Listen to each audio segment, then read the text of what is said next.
ನಿಮ್ಮ ಸಿಂಪ್ಲಿಸಿಟಿ ಇವತ್ತು ತುಂಬ ಇಷ್ಟ ಆಯಿತು. ಯಾಕಂದರೆ ಶಂಕರ್ ನಾಗ್ ಅವ್ರನ್ನ ನಾವು ನೋಡೋವಂಥ ಭಾಗ್ಯ ನಮಗೆ ಸಿಕ್ಕಿಲ್ಲ. ಬಟ್ ತುಂಬ ಹಂಬಲ್ ಮತ್ತು ಸಿಂಪಲ್ ಪರ್ಸನ್ ಅಂತ ನಾವು ಕೇಳಿದ್ವಿ. ಸೊ ನಾವು ಬಂದಾಗ ಯಾವುದೋ ಒಂದು ಸ್ಕೂಟಿ ಬಂತು, ಹತ್ಕೊಂಡು ಹೋದ್ರಿ, ವಾಪಸ್ ಬರ್ತೆ ಯಾವುದೋ ಟ್ಯಾಕ್ಸಿಲಿ ಬಂದ್ರಿ. ಸೊ ಆ ಸಿಂಪ್ಲಿಸಿಟಿ ನೋಡಿ ನಿಜವಾಗ್ಲೂ ಇವತ್ತು ಖುಷಿ ಆಯಿತು. ಶಂಕರ್ ನಾಗ್ ಅವ್ರನ್ನೇ ನೋಡ್ದಂಗೆ ಆಯಿತು. ಅಯ್ಯೋ ಥ್ಯಾಂಕ್ ಯು. ಅಂಥ ದೊಡ್ಡವ್ರಿಗೆ ಹೋಲಿಸ್ಬೇಡಿ, ನನ್ನ ಪಕ್ಕದಲ್ಲೇ ಮನೆ, ಅದಕ್ಕೆ ಬಂದೆ, ಸ್ವಲ್ಪ ಅರ್ಜೆಂಟ್ ಹೋಗ್ಬೇಕಾಗಿತ್ತು, ಹೋದೆ ಅಷ್ಟೇ. ಸೊ ಸಿನಿಮಾ ಬಗ್ಗೆ ಅಂತೂ ನೀವೇನು ಬಿಟ್ಕೊಡಲ್ಲ, ಅದನ್ನ ತಿರುಗಿಸಿ ಮುರುಗಿಸಿ ಹೆಂಗೆ ಕೇಳಿದ್ರು ನೀವು ಬಿಟ್ಕೊಡಲ್ಲ ಅಂತ ಹಂಗಲ್ಲ. ಗೊತ್ತಿದೆ. Actually cinema is all about actually. ಇವಾಗ ನೀವೊಂದು ಅದು ಹೆಂಗೆ ಹೇಳಿ, ಅದು ಆ್ಯಕ್ಚುಲಿ ಸಿನಿಮಾ ಇದೆ. ಅದು ಆ್ಯಕ್ಚುಲಿ ಏನು ಹೇಳಿ, ನನಗೊಂದು ನೀಸರ್ ಬಿಡೋಕ್ಕೂ ಮನಸ್ಸಿಲ್ಲ, ನನಗೆ ಒಂದು ಮೋಸ್ಟು ಬಿಡಬಾರ್ದು ಅಂತ. ಏನು ಹೇಳಿ, ಅದು ಏನಿದೆ ಅನ್ನೋದು ಇಟ್ಟಾಗ ನೀವು ಬಂದು ನೋಡಿದಾಗ ಒಂದು ಇದೆಯಲ್ಲ, ದಟ್ ಈಸ್ ಬ್ಯೂಟಿಫುಲ್ ಆ್ಯಕ್ಚುಲಿ ನನ್ನ ಪ್ರಕಾರ. ಐ ಡೋಂಟ್ ನೋ, ಇವಾಗ ಪರಿಸ್ಥಿತಿ ಬೇರೆ ಥರ ಇದೆ, ಅನಿವಾರ್ಯವಾಗಿ ಕೆಲವು ಮಾಡಬೇಕಾಗತ್ತೆ. ಪಾಪ ಪ್ರೊಡ್ಯೂಸರ್ದು ಪಾಪ ಟೆನ್ಷನ್ ಇರುತ್ತೆ.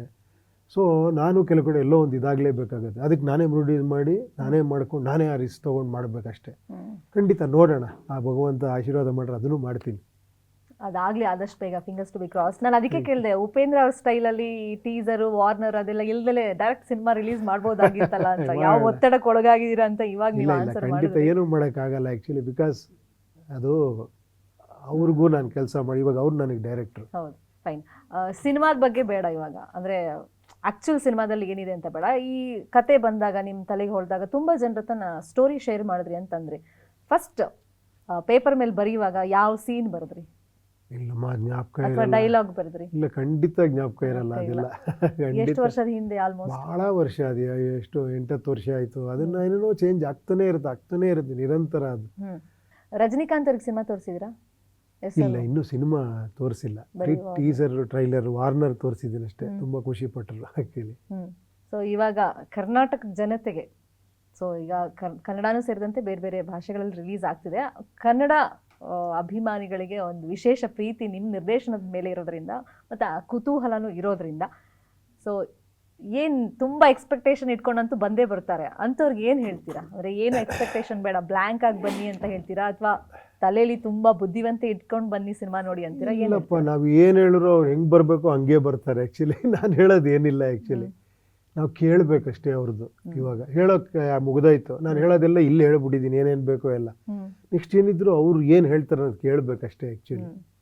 ಸೊ ಸೋಷಿಯಲ್ ಮೀಡಿಯಾದಲ್ಲಿ ಡಿಕೋಡ್ ಮಾಡಿದ್ದನ್ನ ನೀವು ನೋಡಿದ್ದೀರಾ ಅಂತ ಅನ್ಕೊಂತೀನಿ ವಾರ್ನರ್ನ. ಸೊ ನೀವು ಆ ಸೃಷ್ಟಿಕರ್ತ ನೀವೇ ಆಗಿರೋದ್ರಿಂದ, ಸೊ ನಾನು ಅಂದ್ಕೊಂಡಿದ್ದೇ ಇದೆ, ಸೊ ಇದನ್ನ ಡಿಕೋಡ್ ಕರೆಕ್ಟಾಗಿ ಮಾಡಿದರೆ ಮ್ಯಾಚ್ ಆಗ್ತಿದೆ ಅಂತ ಅನ್ಸುತ್ತಾ, ಅಥವಾ ನಿಮ್ಮ ಕಲ್ಪನೆನೇ ಬೇರೆ, ಅವ್ರ ಕಲ್ಪನೆನೇ ಬೇರೆ ರೀತಿಯಲ್ಲಿ ಡಿಕೋಡ್ ಮಾಡಿದ್ದಕ್ಕೆ ಏನಾದ್ರು ಮಿಸ್ ಮ್ಯಾಚ್ ಆಗ್ತಿದೆ, ಹಿಂಗೂ ಯೋಚನೆ ಮಾಡ್ತಾರಾ ಅಂತ ಅನ್ಸುತ್ತಾ? ಇಲ್ಲ, ಕೆಲವು ಸತಿ ನನಗಿಂತ ಈ ಲೆವೆಲ್ಗೆ ಯೋಚನೆ ಮಾಡ್ತಾರೆ ಅನಿಸಿದೆ. ಬಟ್ ಆಲ್ವೇಸ್ ಮ್ಯಾಚ್ ಆಗ್ತಾ ಇರತ್ತೆ ಆ್ಯಕ್ಚುಲಿ ಅದು. ಸೊ ನಿಮ್ಮೊಳಗಿರೋದು ಅದೇ, ನನ್ನೊಳಗಿರೋದು ಅದು ಮ್ಯಾಚ್ ಆಗುತ್ತೆ. Most of the time match ಆಗುತ್ತೆ. ಅದನ್ನು ಬಿಟ್ಟು ಇನ್ನೂ ಒಂದು ಲೆವೆಲ್ಗೆ ಹೋಗಿ ಯೋಚನೆ ಮಾಡೋರು ಇದ್ದಾರೆ, ಡಿಕೋಡ್ ಮಾಡೋರು ಇದ್ದಾರೆ ನೋಡಿ, ಈ ಥರ ಎಲ್ಲ. ಆ ಥರ ಸೊ ಖುಷಿ ಆಗುತ್ತೆ ಅದು ಡಿಕೋಡ್ ನೋಡಿದಾಗ ನಿಮಗೆ. ಖಂಡಿತ ಅಲ್ವಾ ನಿಜವಾಗ್ಲೂ ನೋಡಿ, ಇವೆಲ್ಲ ಹೆಂಗಾಗಕ್ಕೆ ಸಾಧ್ಯ? ನಮ್ದು ಬಿಟ್ಬಿಡಿ ಸರ್, ನೀವು ಯೂಟ್ಯೂಬಲ್ಲಿ ಆ್ಯಕ್ಚುಲಿ ನೋಡಬೇಕು ಎಷ್ಟು ಅದ್ಭುತವಾಗಿ ಡಿಕೋಡ್ ಮಾಡಿದ್ದಾರೆ ಅಂದರೆ. ಸೊ ನೀವು ಒಂದು ಸೀಕ್ವೆನ್ಸ್ ಇಟ್ಟಿದ್ರೆ ಅದ್ರ ಮೇಲೆ ಎರಡು ಮೂರು ಸೀಕ್ವೆನ್ಸ್ ಥರ ಅವ್ರು 2-3 ಆ್ಯಂಗಲಲ್ಲಿ ಅದನ್ನು ಎಕ್ಸ್ಪ್ಲೈನ್ ಮಾಡ್ತಾರೆ. ಅದೇ ಸೂಪರ್ ಅದು ಆ್ಯಕ್ಚುಲಿ, ನಿಜವಾಗ್ಲೂ ಹ್ಯಾಟ್ಸ್ ಆಫ್ ಎಲ್ಲರಿಗೂ.